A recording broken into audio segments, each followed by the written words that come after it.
సంక్రాంతి పండుగ అంటే ఆంధ్రాలో ఫేమస్. మరి ఈ పండుగ షాపింగ్ కి ఎస్ఆర్ షాపింగ్ మాల్ ఫేమస్. చాలా బాగుందండి. అంటే సంక్రాంతి ముందే వచ్చిందన్న ఫీల్ కలిగింది. మెగాస్టార్ తనయుడుగా, గ్లోబల్ స్టార్గా అద్వితీయమైన నటన, మహా అద్భుతంగా. ఎర్లీ మార్నింగ్ 4కి లేసి వచ్చి సినిమా చూసాం. కనుల విధంగా ఒక ఐఏఎస్ ఆఫీసర్ ఎలా ఉండాలి, ఒక ఎలక్షన్ సిస్టమ్ ఏంటి, భారతదేశంలో ఒక ఎలక్షన్ కమిషన్ అనేది ఉంటుంది, చాలామంది తెలియదు. 324 ఆర్టికల్ ప్రకారం వెరీ పవర్ఫుల్ ఆర్గనైజేషన్. ఒకప్పుడు టిఎన్ శేషన్ గారు చేశారు. ఆ రోల్లో ఐఏఎస్ ఆఫీసర్లో అసలుకి ఎక్స్ట్రాడనరీగా చేశాడు. తర్వాత తండ్రిగా రైతు పాత్రలో అద్భుతంగా నటించాడు. డ్యాన్స్ విషయంలో కావచ్చు, టెక్నికల్ వాల్యూలో కావచ్చు, అద్భుతమైన నటన. రంగస్థలంలో మరొక్కసారి రంగస్థలంలో ఎట్లయినా అద్భుతంగా నటించాడో, ఆ మాట రాని రామ్ చరణ్ గారి నటన అద్భుతంగా ఉందండి. అంటే చాలా సంతోషం. సంక్రాంతి 10వ తారీఖు ఈ రోజే రిలీజ్ అవటం, ముందే సంక్రాంతి వచ్చిన ఫీల్తో సకుటుంబ సపరివార సమేతంగా ఈ సినిమాని చూడొచ్చు. పోటాపోటీగా ఉందండి. అప్పన్న క్యారెక్టర్ ఏంటంటే మాట రాని వ్యక్తి. ఏ విధంగా రాజకీయాలు అనేది ఎలా ఉంటాయి, రాజకీయాలు ఏ విధంగా ప్రభావితం చేస్తాయి, సమాజాన్ని ఏం మార్చగలం అనేది చాలా చక్కగా అప్పన్న పాత్ర చూపించారు. అదే సమయంలో రాజకీయాల్లో అడ్డం పెట్టుకొని ఏ విధంగా లక్షల కోట్లు సంపాదించుకుంటారు, ఇసుక మాఫియా, మైనింగ్ మాఫియా, లేకపోతే బియ్యం అక్రమ రవాణా, అన్నీ. అంటే సమాజంలో ఈ రుగ్మతలు, ఈ పాలిటీషియన్స్ అంటే ఏంటంటే 10 కోట్లు ఖర్చు పెడితే 100 కోట్లు సంపాదించే ఈ రోజుల్లో వాళ్ళు అట్లా ఖర్చు పెట్టిన తర్వాత ఏ విధంగా దోచుకుంటారనేది చూపించారు. అది ఏ విధంగా కంట్రోల్ చేయొచ్చు అనేది ఒక ఐపీఎస్ ఆఫీసర్ పాత్ర చూపించాడు. తర్వాత ఎలక్షన్ కమిషనర్గా ఇటువంటి వాళ్ళని ఏ విధంగా నిర్మూలించాలి, ఈ భారతదేశం నుంచి ఇటు గొప్ప దేశాన్ని ఏ విధంగా కాపాడుకోవాలనేది ఎలక్షన్ కమిషనర్గా చూపించారు. అల్టిమేట్గా ఏంటంటే ఒక ముఖ్యమంత్రి ఏ విధంగా ఉండాలి, ముఖ్యమంత్రి అంటే 5 సంవత్సరాలు ఉంటాడు, ఎమ్మెల్యే కానీ ఎంపీ కానీ. ఒక ఐఏఎస్ ఆఫీసర్ అంటే చనిపోయేదాకా ఉంటాడనే ఆ డైలాగ్ అనేది ఎక్స్ట్రాడినరీ అండి. సార్ దాదాపు 450 కోట్లు అంటున్నారు, సినిమాలకి 90 కోట్లు అంటున్నారు. ఆ వాల్యూస్ కనపడింది, టెక్నికల్ వాల్యూస్ ఆయన తర్వాతే. సరే, క్రికెట్కి ఆరాధ్య దైవం సచిన్ టెండూల్కర్, సినిమాకి ఆరాధ్యదైవం శంకర్ స్ట్రైట్ మూవీ 30 ఇయర్స్లో ఫస్ట్ స్ట్రైట్ మూవీ ఇది. నెక్స్ట్ లెవెల్లో తీసుకొచ్చాడు. అంటే ఎక్కడ కూడా రాజీ పడలా. 95 కోట్ల పాటలు కనపడినాయి. ఎక్కడ ఒక పాటకి 19 కోట్లు పెట్టారంటే మామూలు విషయం కాదు. డెఫినెట్గా కంబ్యాక్ అండి. ఒకప్పుడు ఒకే ఒక్కడు, తర్వాత ప్రేమికుడు కావచ్చు, భారతీయుడు 1 కావచ్చు. ఈ రోజున దాదాపు 30 సంవత్సరాలు ఆయన చరిత్రలో స్ట్రైట్ మూవీ గేమ్ చేంజర్ చరిత్ర కాబోతుందండి. ఏమండి, డెఫినెట్గా గేమ్ చేంజర్ మూవీ అవుతుంది. ఎందుకంటే మీరు అన్నట్టు ఎస్జే సూర్య ఒకప్పుడు దర్శకుడు ఖుషి తీశాడు, అద్భుతమైన నటన. సముద్రకని అద్భుతంగా నటించాడు. ఎవరి పాత్ర అంజలి ఆమె తల్లి పాత్రగా ఆమె అద్భుతంగా నటించి, శ్రీకాంత్ గారు అయితే ఒక సీఎంగా తర్వాత పరిణితి చెంది ఏ విధంగా మార్పు చెందారో శ్రీకాంత్ గారు అద్భుతం. ఎవరి క్యారెక్టర్ ఏ విధంగా చేయాలో సునీల్ గారు కూడా చాలా రోజుల తర్వాత మంచి క్యారెక్టర్ సునీల్కి ఇచ్చారు.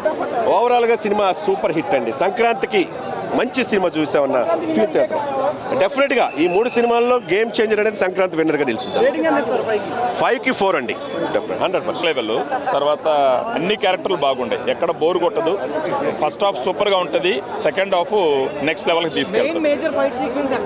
ఫైట్స్, యాక్షన్ సీక్వెన్సెస్ అని చాలా బాగున్నాయి. సాంగ్స్ గ్రాండియర్గా ఉన్నాయి. యాక్చువల్గా డ్యాన్స్ అయితే ఒక స్పాట్లో రామ్ చరణ్ గారు చంపేసినారు ఒక ఫ్యూ సెకండ్స్. ఆ స్టెప్స్ మళ్ళా పాత అంటే కొంచెం బిగినింగ్ డేస్లో ఆయన ఎలా డ్యాన్స్ చేసినాడో ఆ విధంగా డ్యాన్సింగ్ ఉంది. సినిమా మొత్తం చాలా గ్రిప్పింగ్గా ఉంది, మెసేజ్ ఓరియంటెడ్గా ఉంది. అంటే మనం అప్లికేషన్స్ గవర్నమెంట్కి పెట్టి ఎదురు చూడకుండా గవర్నమెంటే జనాల దగ్గరకు వచ్చి, స్విగ్గీ జొమాటో లాగా గవర్నమెంటే జనాల దగ్గరకు వచ్చి ప్రాబ్లమ్స్ ఎలా సాల్వ్ చేయాలనే మెసేజ్ చాలా స్ట్రాంగ్గా ఇచ్చినాడు. లేదు, బాగుంటుందండి.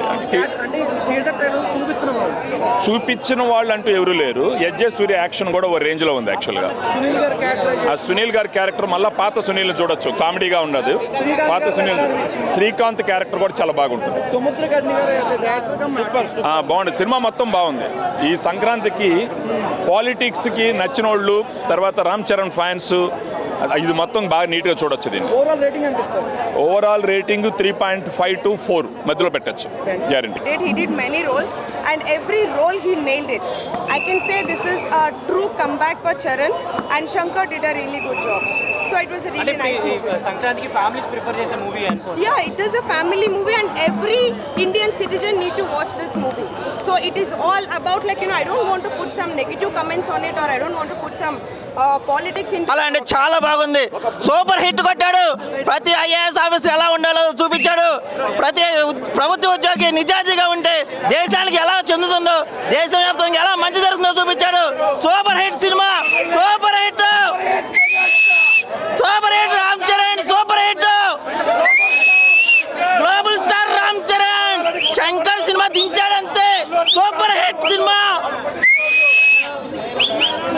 చేస్తున్నారు. అంటే మనం ఇన్నాళ్ళు చూసిన రామ్ చరణ్ వేరు, ఇక్కడున్న రామ్ చరణ్ వేరు అనిపించింది. చాలా ఫ్రెష్గా ఉన్నారు. ఆయన స్క్రీన్ మీద ఆయనకున్న ఎనర్జీ, తర్వాత కియారా గారితో ఉన్న కెమిస్ట్రీ అసలు చాలా వండర్ఫుల్గా ఉంది. హీరోయిన్ని కూడా ఎక్కడ వాడాలో అక్కడ వాడుకున్నారు, ఎంత వాడాలో అంత వాడుకున్నారు. క్రేజీ అంటే క్రేజీ ఉండే వీళ్ళిద్దరు కెమిస్ట్రీ మాత్రం.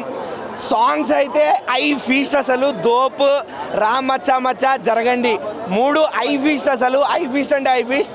శంకర్ ట్రేడ్ మార్క్ మూవీ అన్న. శంకర్ గారు ఆయన ట్రేడ్ మార్క్తో తీశారు సినిమాని. స్టోరీ, స్క్రీన్ ప్లే ఎక్కడ తగ్గకుండా చాలా బ్యూటిఫుల్గా వెళ్ళింది. ఎక్కడ ల్యాగ్ అని కూడా అనిపించదు మనకి. రామ్ చరణ్ గారి ఫ్లాష్ బ్యాక్లో ఉన్న క్యారెక్టర్ని ఎంత అయితే హైప్ చేశారో ఆ క్యారెక్టర్కి రామ్ చరణ్ గారు న్యాయం చేశారు. అలానే ఆయన కాలేజ్ స్టూడెంట్గా ఉన్న క్యారెక్టర్, అట్లనే ఐఏఎస్ ఆఫీసర్గా ఉన్న క్యారెక్టర్, ప్రతి చోట యాక్టింగ్ మాత్రం ఎక్కడ తగ్గలే రామ్ చరణ్ గారు. అవుతున్నాయి అవి చెప్పలేము మనం, కానీ అవి అవుతున్నాయి, అవి వాస్తవం, అవి ఉన్నాయి. సో ఏంటి బ్రో, అంటే అంత ఎంగేజింగ్ గా ఉందా స్క్రీన్ ప్లే లేదంటే? అంత ఎంగేజింగ్ అని చెప్పలేము, కానీ మీకు బాంబులు పడుతుంటాయి, ఆడ బాంబులు వేస్తుంటారు, మనకు తెలుస్తుంది. కొంచెం ఏమైనా క్రింజ్ షాట్స్ ఏమైనా కనిపించాయా? క్రింజ్ అంటే మరీ అంత లేవు మీరు అనుకున్నట్టు ఉన్నాయి. ఎవరు అనుకోరు అది అట్లా అవుతుంది అని. చాలా ట్విస్ట్లు ఉన్నాయి, మంచిగా ఉంది, కానీ కొంచెం లాగ్ ఉంది అంతే. అది తప్పించి బాగుంది.